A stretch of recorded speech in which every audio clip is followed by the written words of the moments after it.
Дикари были обнаружены в неожиданном месте, под мостом. Никогда раньше они там не прятались, и это должно было насторожить. Но радар четко показал, что с ними есть ребенок. А ребенок – это премия. И группа отправилась на место, где были обнаружены дикари. Да, это, конечно, цинично звучит, что ребенок – это премия. Мы должны радоваться тому, что вырываем каждую жизнь из лап дикарей, что приобщим этого спасенного из дикарских условий ребенка к культуре, что вырастим его достойным, цивилизованным человеком. Но все эти высокие рассуждения, они ведь не помеха тому, что мы простые рядовые исполнители. Делаю свою работу, мечтаем о таких простых вещах, как премия, как отпуск, как пиво по выходным и прочие маленькие радости, которые мы, рискующие своей жизнью ради высоких целей спасения детей-дикарей, заслуживаем. Железяки клюнули на приманку. Правы были наши вожди. Железяки как-то умели видеть и сквозь стены. Они увидели крысеныша и явились за ним. Зачем им наши дети, мы не знаем. Ели ли они их, или приносили в жертву, или что-то там еще более поганое. Но они истори вели охоту за ними, а потому, когда их летучие корабли появлялись над нашими землями, мы всегда прятали своих детей глубоко в катакомбах. Но не в этот раз. В этот раз мы взяли с собой крысеныша как приманку. Тот был сиротой, так что никто не возражал. А потом он и сам рвался стать воином в будущем. В будущем, когда подрастет. Если подрастет. Если переживет этот день.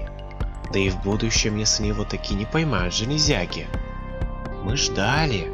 7 лучших воинов замерли у ловушек, приготовленных заранее. И они пришли. Нас возглавлял сам Черный из тигров, убивший 2 железяк. Мы, конечно, подозревали, что ловушки будут. На их изготовление дикари-мастера. Но мы не ожидали, что ловушки будут столь хитроумны и столь опасны. Мы привыкли полагаться на броню наших экзоскелетов.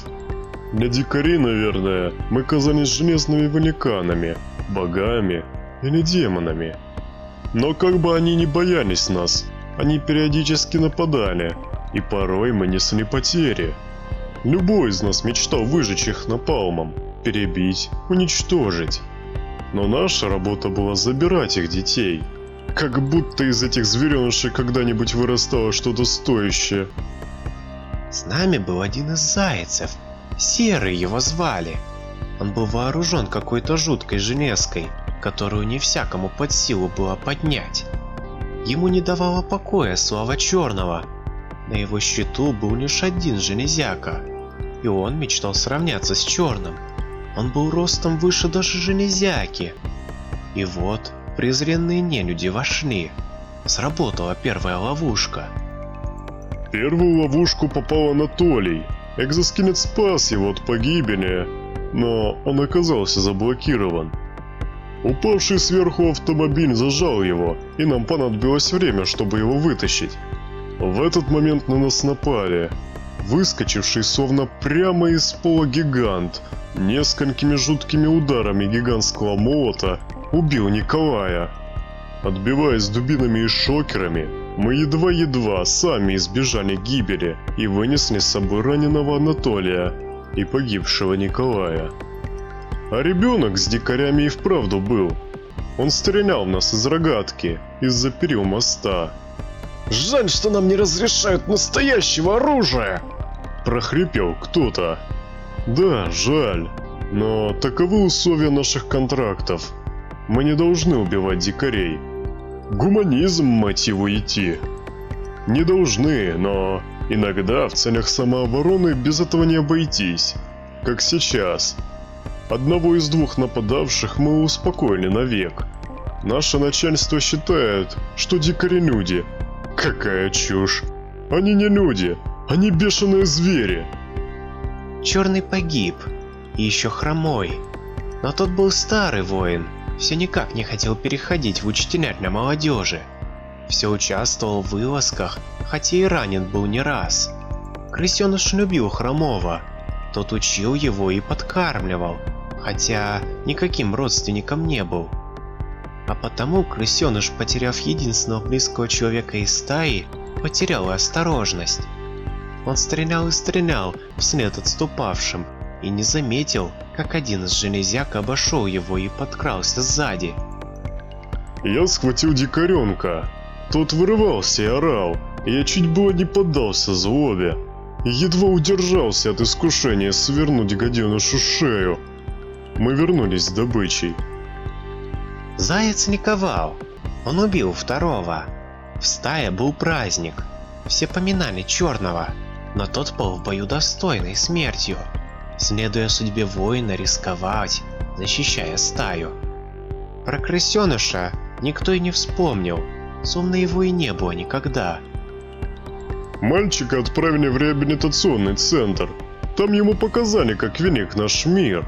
Там его научили говорить по-человечески. Обычно дикари были тупы, и их обучение останавливалось на каких-то элементарных основах. Этот же оказался способным и жадным к знаниям. Через несколько лет его перевели с индивидуального обучения в обычную учебную группу. И хотя сперва были опасения, сможет ли он подавить свои дикарские инстинкты и не будет ли опасен для обычных детей, страхи эти не оправдались. Парень был вполне адекватен. Настолько, что его происхождение почти забылось. И зря. В день своего совершеннолетия маленький изверг вырвал из своего тела датчик, показывающий его местоположение. Откуда только он о нем узнал? И исчез. Очевидно, к побегу он готовился долго и тщательно. Он подошел к городу. Он вдохнул запах свободы, запах дома. Как он скучал по нему все эти годы. Он скинул с себя ненужный больше костюм. Как он стеснял его все это время. Он зарычал. Ему ответило эхо. Словно тесную, неудобную одежду, он отбросил от себя сложный, запутанный язык, которому обучали демоны, похитившие его и оторвавшие от родины. И он пошел домой, по лабиринту развалин, которые столько лет видел во снах. В его руках был мешок. Наша станция охраны уничтожена! Никто не выжил! Доложил офицер патруля. Нападение дикарей? Но такого никогда не было. Нет, на камерах только тот парень, которого мы 3 месяца разыскивали. Вы не попытались его догнать? Попытались, но было поздно. Его следы привели к городу, и там оборвались. Врачи прибыли? Не было смысла их вызывать. Все наши люди обезглавлены. Я зеленый крыс, Сказал пришедший. я помню тебя. Сказал заяц. Он постарел и лишился глаза. Я пришел рассказать вам о железяках. Говори. Они вовсе не железные, как мы думали. На них всего лишь костюм из железа. Внутри они из мяса. Вот. И он поставил мешок перед зайцем. Тот медленно открыл его и высыпал содержимое. Вот что у них внутри костюмов. Головы раскатились из мешка. Дикари удивленно зашептали. Они похожи на людей. Удивленно произнес заяц. Но они не люди. Убежденно сказал крысеныш, который вырос в плену и теперь носил имя полноправного участника стаи.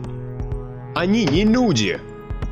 Они как оборотни, волки, что живут на юге города. Предположил кто-то из умников. Волки умеют превращаться в чудовищ. Хуже, убежденно сказал крыс. Они едят пластик. Они летают по небу. Они плавают под водой. Они демоны. Заяц встал и молча передал ему посох вождя.